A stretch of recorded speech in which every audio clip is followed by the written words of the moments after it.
लक्ष्यात्मक तरीके से टारगेटेड करके काम चल रहा है। इसमें एक संक्षिप्त में बता दूं, कक्षा 3 के बच्चे को 60 शब्द प्रति मिनट के संख्यात्मक ये चीज गणित में सिखाया जाना अनिवार्य है। इसमें हम देखते हैं कि जाकर के कक्षा 3 इसका राज्य स्तर तक सबसे पहले स्कूल के विद्यालय में कक्षा 1 से 3 तक के बच्चों के द्वारा जो उनके लिए टारगेट निर्धारित थे द्वारा जिले पर, तो जिले में जो शिक्षा एवं प्रशिक्षण संस्थान डाइट जो बनी होती है सरल ऐप के माध्यम करती है। उन असेसमेंट टीम के द्वारा जब बच्चे और स्कूल है तब को निपुण घोषित किया जाता है। चौथी जो सबसे महत्वपूर्ण योजना है कि स्टेशनरी जो स्कूल स्तर पर वितरित की जाती थी, अब ये डीबीटी के माध्यम से 1200 रुपये गार्डियंस के खाते में सीधे डीबीटी। इसमें सामने कार्यकर्तियाँ जो मुरादनगर की हैं, समस्त आंगनबाड़ी केंद्र मेरे अधीन आते हैं, मैं उनका सुपरविजन करती हूँ। तो हमारे विभाग में मुख्य 6 सेवाएं होती हैं आंगनबाड़ी से संबंधित। सबसे ज़रूरी तो ये होता है कि जो आंगनबाड़ी जो होती है, हमारे जो लाभार्थी गण है, पहले मैं आपको बता दूं कि जब एक महिला गर्भवती होती है तब से लेकर जब बच्चा 6 साल की वर्ष तक का बच्चा जो होता है वो हमारे लाभार्थी गण में आता है।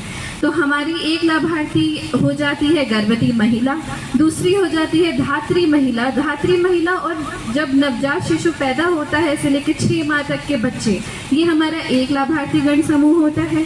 इसके बाद 6 माह पूर्ण करते ही 7 महीने में जो बच्चा लगता है, 7 माह से लेकर 3 वर्ष तक का दूसरा एक कैटेगरी बनता है लाभार्थियों का, फिर 3 वर्ष से लेकर 6 वर्ष का।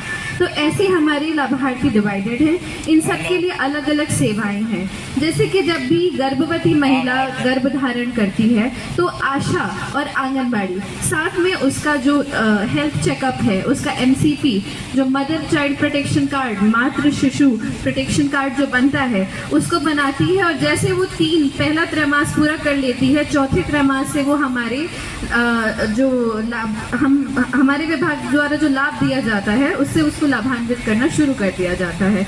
जैसे कि हमारे यहाँ ड्राई राशन, पुष्टाहार आता है जो कि फोर्टिफाइड होता है।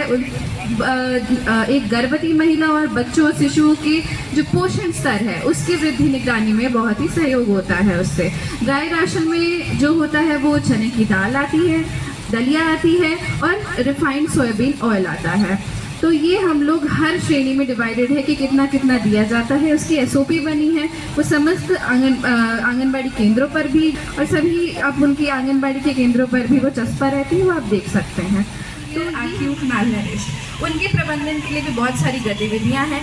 उसमें हम और स्वास्थ्य विभाग मिलकर साथ में काम करते हैं। जब सबसे पहले तो हमारे आंगनबाड़ी केंद्रों पे कुछ मशीन होती हैं जिनको हम लोग ग्रोथ मॉनिटरिंग डिवाइसेस बोलते हैं, जिससे बच्चों की लंबाई, ऊंचाई और वजन लेकर ये WHO जो होता है उसके ग्रोथ चार्ट से हम लोग डिसाइड कर लेते हैं कि बच्चा कौन सी श्रेणी में है।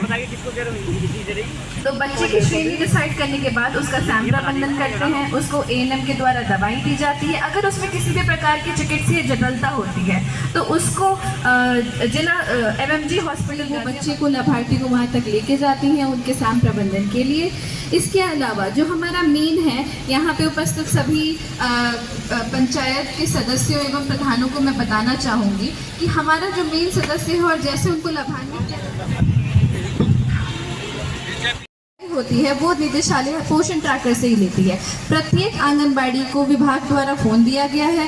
कुछ के फोन जैसे पुराने हो गए, निदेशालय स्तर से उस बच्चे के लिए या उस गर्भवती धात्री महिला के लिए वहां से आंगनबाड़ी केंद्र पर पहुंचाया जाता है। तो ये एक तरीका है। तो आप सब ये देख लें कि जो बच्चे लाभान्वित हैं अगर नहीं हो पाते किसी कारणवश तो उनका आधार वेरिफिकेशन होना ज़रूरी है। पहला है आधार वेरिफिकेशन, दूसरा अब आ गया है मोबाइल वेरिफिकेशन। उनका जो मोबाइल नंबर है वो भी आधार से लिंक होना चाहिए और पोषण ट्रैकर पे उनका मोबाइल वेरिफिकेशन भी होना चाहिए, तभी उनको ड्राई राशन से लाभान्वित किया जा सकेगा। कि आज जो अमृत कलश यात्रा समारोह हुआ है किस तरह का प्रोग्राम है, थोड़ा इसके बारे में। ये आदरणीय मोदी जी प्रधानमंत्री भारत सरकार के द्वारा और आदरणीय उत्तर प्रदेश में योगी मुख्यमंत्री जी द्वारा एक अभियान चलाया गया जिसमें हर घर हर गांव से माटी इकट्ठी करी गई और जिससे एक देश के अंदर एक शक्ति स्थल बनाने का काम किया जा रहा है, जिसके अंदर उन परिवारों के घर से मिट्टी लेने का काम किया है जिन परिवारों ने इस देश के लिए अपनी शहादत दी है, चाहे वो बॉर्डर पे दी, चाहे वो स्वतंत्रता के लिए रूप में दी। तो आज एक तरीके से पूरे देश को एकजुट करने के लिए इस अभियान को आगे बढ़ाया जा रहा है। अब ये कलश वगैरह कहाँ जाएंगे, कैसे? ये कलश अभी गांव-गांव इकट्ठे होकर ब्लॉक लेवल पर इकट्ठे हुए हैं। यहाँ से ये प्रदेश की राजधानी लखनऊ जाएंगे और वहाँ से दिल्ली सरकार को सुपुर्द किए जाएंगे और दिल्ली में एक इसके लिए शहीद स्मारक का निर्माण किया जा रहा है, जिसमें पूरे देश के अंदर इस मिट्टी को इकट्ठा करके इस मिट्टी का उपयोग उस स्मारक के अंदर किया जाएगा, जिससे हमारे देश में एक जो आपस का भाईचारा, एक संस्कृति का भाईचारा, ये मैसेज देने का काम आदरणीय मोदी जी द्वारा किया जा रहा है।